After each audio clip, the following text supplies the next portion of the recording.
ایک علم ہے جس کو اینتھروپولوجی کہا جاتا ہے. آپ میں سے کچھ لوگ شاید متعارف ہوں. اینتھروپولوجی وہ علم ہے جو بڑا بیسک علم ہے اور بتاتا ہے کہ انسان کا بیہیویئر، انسان نے سوچا کیوں، انسان سوچتا کس طرح ہے، اس سے ڈیل کرتا ہے. اس کو اینتھروپولوجی کہتے ہیں. یہ علم بتاتا ہے کہ انسان دنیا کی واحد مخلوق ہے، دنیا کی واحد مخلوق ہے جس کے دل میں یہ سوال اٹھنے لگ پڑتا ہے کہ میں کون ہوں.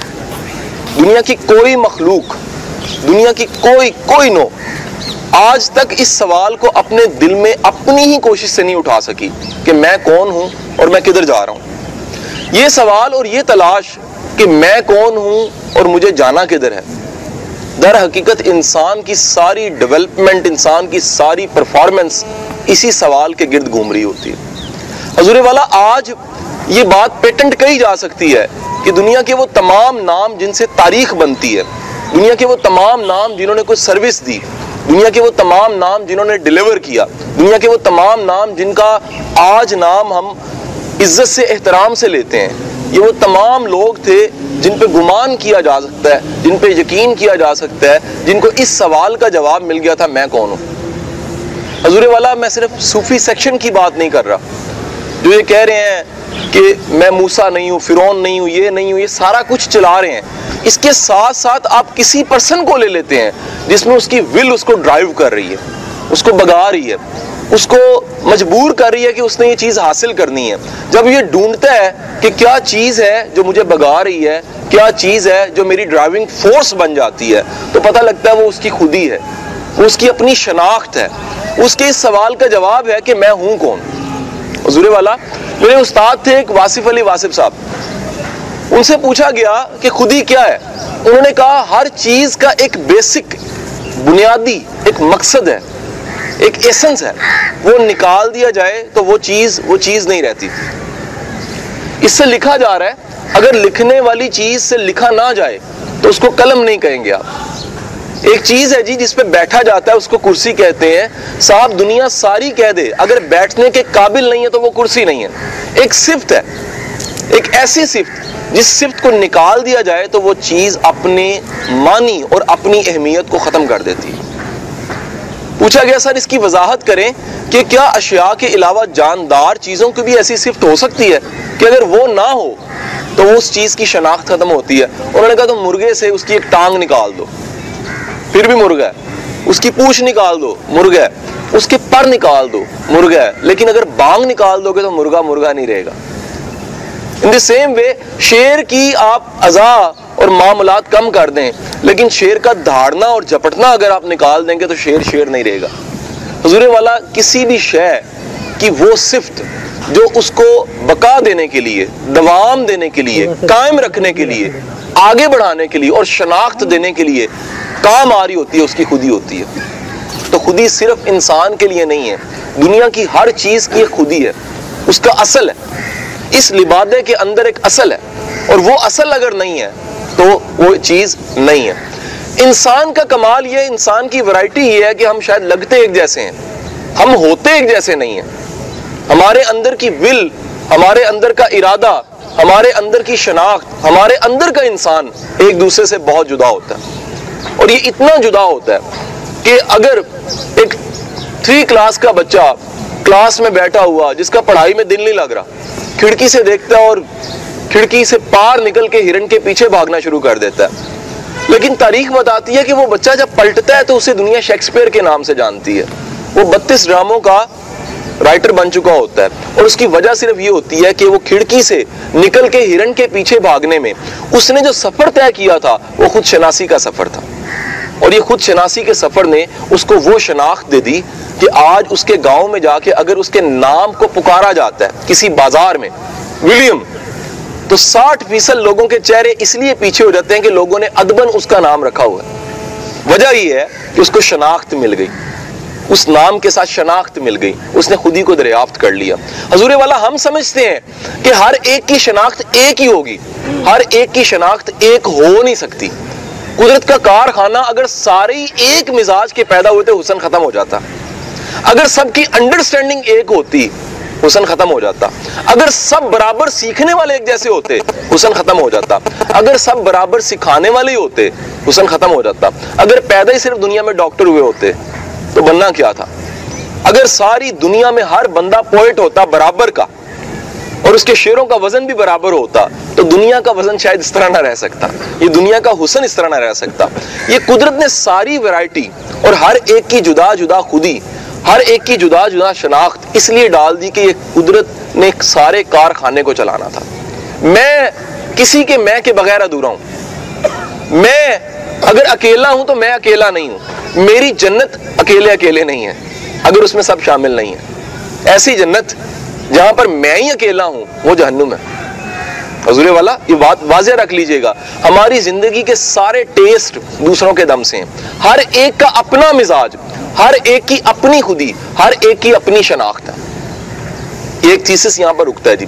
سیکنڈ تھیسس سٹارٹ کرتا ہوں. حضور والا انسان دنیا کی واحد مخلوق ہے جس کے جبلی تقاضوں کو, نفسیات کو, مزاج کو, نفس کو, روح کو, علم کو, عقل کو, دماغ کو, سمجھ کو اگر سامنے رکھا جائے تو انسان دو چیزوں کا مجموعہ ہے, اچھائیوں اور برائیوں کا. حضور والا آپ سب بیٹھے ہیں, اس بات کے آپ گواہ ہوں گے کہ آپ کی کچھ اچھائیاں آپ کا کمال نہیں ہے, خدا کا انعام ہے. آپ چاہیں بھی تو برے کے ساتھ بھی اگر اچھے ہو جاتے ہیں تو اس کا مطلب ہے آپ کا کمال نہیں ہے, خدا نے آپ میں وہ چیز پیوست اس طرح کی ہے, وہ قلعہ ایسے گاڑا ہوا ہے کہ وہ ہٹ نہیں سکتا.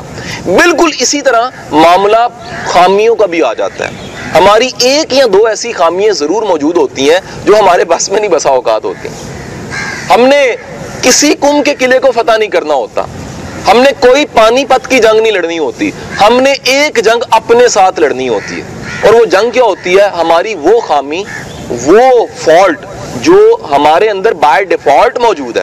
کاہے کے لیے موجود ہے اس کی طرف بعد میں آتا ہوں. ایک بات سن لیجئے گا, دنیا میں قالین بافی کا سب سے بہترین کام ایران میں ہوتا ہے. ایران دنیا کی قالین بنانے کی وہ انڈسٹری ہے جو اب سے نہیں چل رہی.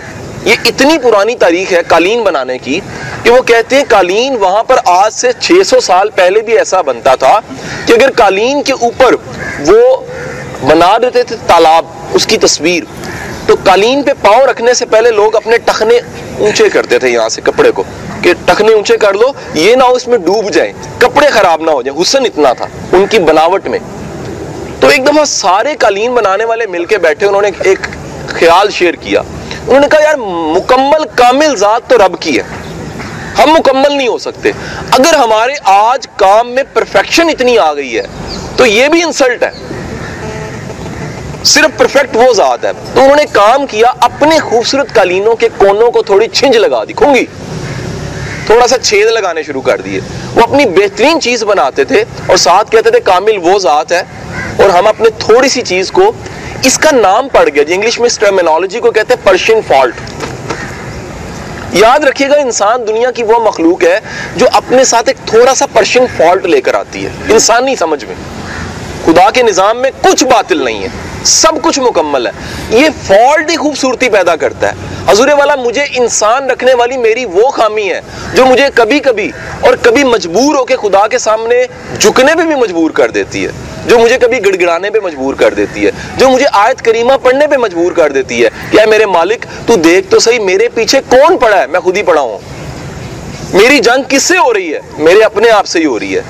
میرے مالک دیکھ میری توانائی, میری صلاحیت, میری طاقت, میری سمجھ آج اتنی کم ہو گئی ہے کہ تیرے سہارے کے بغیر میں خود سے بھی نہیں لڑ سکتا. تو یہ میری سمجھ, یہ میری یہ جنگ دنیا کی سب سے بڑی جنگ ہے. حضور والا یہ میں نہیں کہہ رہا, یہ میرا رسول کہہ رہا ہے, جو صحابیوں کے ساتھ غزوے سے واپس لوٹتے ہوئے کہہ رہا ہے جہاد اصغر ختم, جہاد اکبر کی طرف لوٹنے لگے ہو. تو صحابی کہہ رہے ہیں یا رسول اللہ اس سے بڑی جنگ کون سی ہو سکتی ہے جس میں گردنیں بھی گئیں, جس میں ساتھی بھی گئے اور جانے والے آپ کے جان نثار بھی گئے. حضور نے کہا اس سے بڑی جنگ تمہاری وہ شہر میں ہے, امن کے شہر میں, جہاں داخل ہونے لگے ہو وہاں تمہیں اپنے نفس سے جنگ کرنی پڑے گی.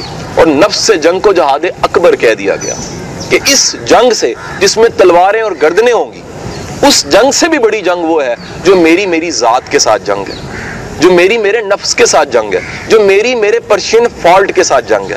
تو حضور والا کمال یہ ہے کہ میرے اندر کا پرشین فالٹ اگر نکال دیا جائے میں انسان نہیں رہتا. ہماری ساری ذات کا حسن, ہماری ساری شخصیت کا حسن اچھائیوں اور برائیوں کے مجموعے سے ہی ہے۔ کمال یہ ہوتا ہے بقول کسی صوفی کے، بقول کسی ولی کے، بقول کسی درویش کے، کہ در حقیقت بہتر انسان وہ ہوتا ہے جو اپنے چبھنے والے کونوں کو کاٹنا شروع کر دے، ان کو گول کر دے تاکہ چبھے نہ کسی کو۔ آپ کی ذات سے یاد رکھیے گا بنیادی طور پہ پوری زندگی کا مدعا و مقصد دو قدم ہوتا ہے، آپ کی ذات سے نقصان نہ ہو رہا ہو، اور دوسرا قدم آپ کی ذات سے فائدہ ہونے لگ پڑے۔ اگر آپ کی زندگی میں یہ سفر شروع ہو گیا ہے کہ آپ نے بے ضرر ہونا شروع کر دیا ہے، اور دوسرا قدم آپ نے منفعت بخش فائدہ دینے کی طرف آپ آ گئے ہیں، تو یقین کیجئے گا آپ نے زندگی کے معنی کو پا لیا، زندگی کے معنی کو پا لیا۔ حضور والا مجھے بتائیے گا، اگر ایک کمرے کے اندر چھوٹی چھوٹی سپورٹ 3-4 لائٹیں جلی ہوئی ہیں، لیکن کچھ ایسا معاملہ ہوتا ہے کہ 1000 واٹ کا ایک بلب روشن ہو جاتا ہے، تو کیا کریں گے؟ آپ چھوٹی لائٹوں کو آف کر دیں گے۔ حضور والا ہماری ساری خوبیوں میں، میں ایک طرف پرشین فال ڈسکس کر چکا ہوں، یاد رکھیے گا، ہماری ساری خوبیوں میں ایک خوبی ایسی ہوتی ہے جو 1000 واٹ کا بلب ہوتی ہے۔ اس 1000 واٹ کے بلب کا کمال ہی ہوتا ہے کہ باقی ساری کی ساری لائٹیں خود بخود ڈم ہو جاتی ہیں۔ حضور کتنا احمق لگے گا کہ سورج پورا نکلا ہو اور آپ چراغ لے کے شہر میں پھر رہے ہو، بے معنی لگے گا، کیونکہ وجہ ضرورت نہیں ہے۔ آپ کی ایک صفت ایسی ہوتی ہے جس نے آپ کو شناخت دینی ہوتی ہے، آپ اس صفت کے بغیر آپ نہیں ہوتے۔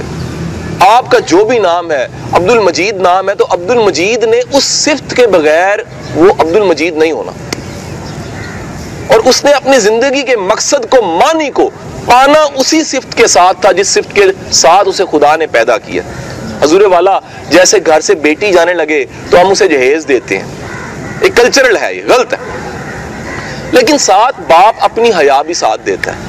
باپ اس وقت 2 آنسو بہا کے، ماں اپنے 2 آنسو بہا کے خدا کو یہ کہتی ہے، رب کو کہتی ہے کہ مالک اگر میری زندگی میں کوئی نیک عمل تھا، اگر کوئی اخلاص تھا تیرے لیے، تو میں اپنا وہ اخلاص آج اپنی بیٹی کے نصیب میں ڈال دیتی ہوں، اس کی اگلی زندگی بہتر ہو۔ حضور والا مالک سے جب ہم مالک کے دربار سے کھربا سال رہنے والی مخلوق ہیں ہم، کیسے؟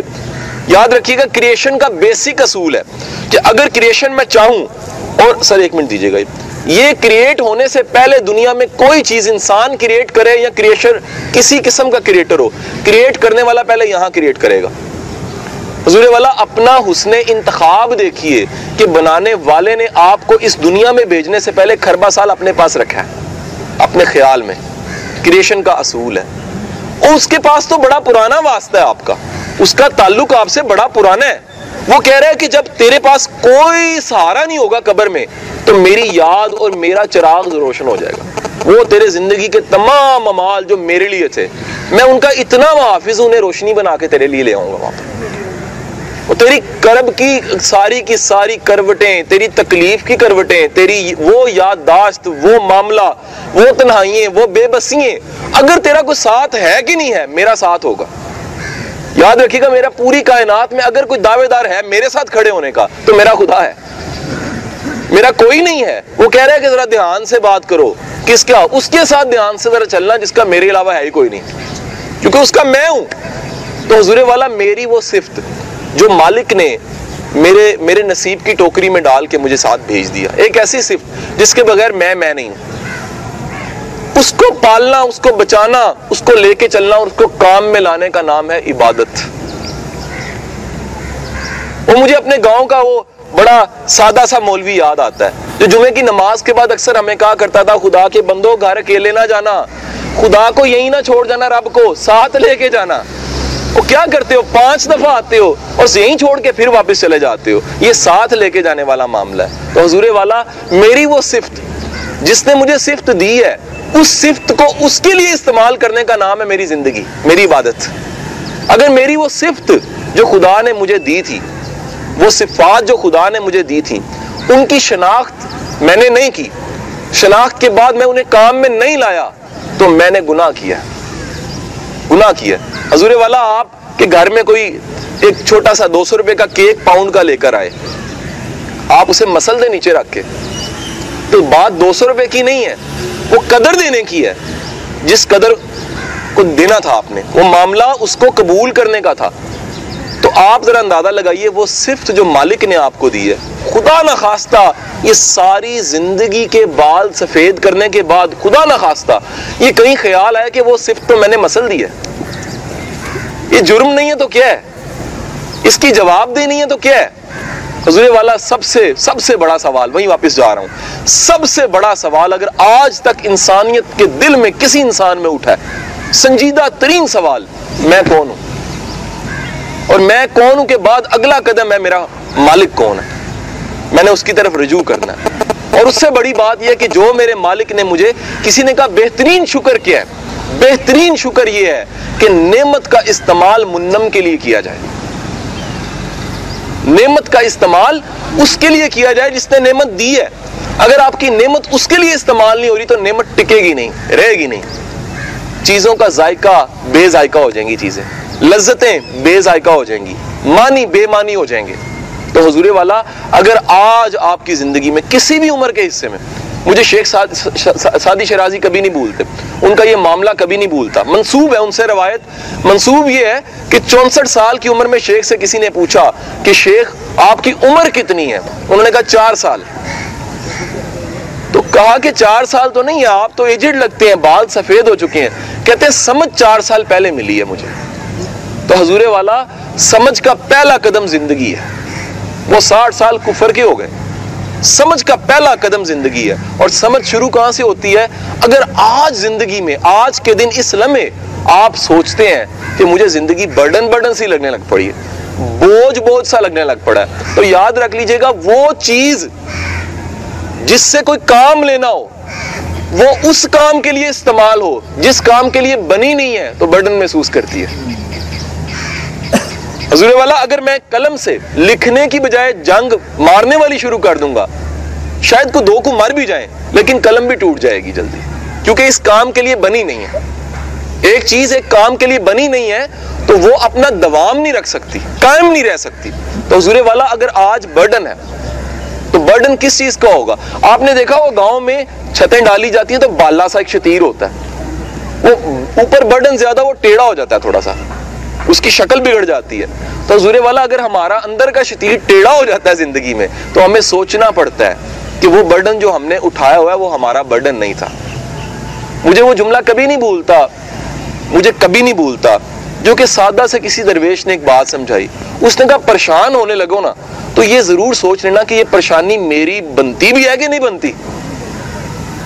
پریشانی کو پریشانی رکھتے ہوئے یاد رکھیے گا بندہ بن کے پریشان ہوئیے گا، آپ کی فکر مندی کرنے والی کوئی اور ذات بھی ہے، کہیں اتنی پریشانی نہ لے لیجئے گا جتنی اس کی پریشانی بنتی ہے، وہ تو پریشان نہیں ہوتا، اس سے آزاد ہے، اس کے تو اشارے سے کام ہوتے ہیں۔ تو حضور والا اپنا بندہ ہونے کا ثبوت یہ ہے کہ انسان اپنی خامیوں کو سمجھے، ان خامیوں کو سمجھتے ہوئے ان کو گول کرے کونوں کو جو چبھنے والے ہیں۔ سمجھداری کی نشانی یہ ہے کہ خوبیوں کو سمجھے اور خوبیوں میں اس خوبی کو سمجھے جو اس کی شناخت ہے، جو اس کی خودی کا سبب ہے، جو اس کے آئیڈینٹی کا سبب ہے اور جس کے بغیر وہ نہیں ہے، وہ صفت جس کے بغیر آپ نہیں ہیں، اس صفت کو شناخت کیجئے اور اس صفت کو شناخت کر کے اپنے کام میں لائیے۔ یاد رکھیے گا آپ کی خیر اور دوسروں کی خیر در حقیقت اس صفت سے جڑی ہوئی ہے جو مالک نے آپ کو انعام دی تھی۔ وما علینا الا البلاغ۔ بہت مہربانی، یہ پرسائز ایک لیکچر تھا جی، بہت مہربانی۔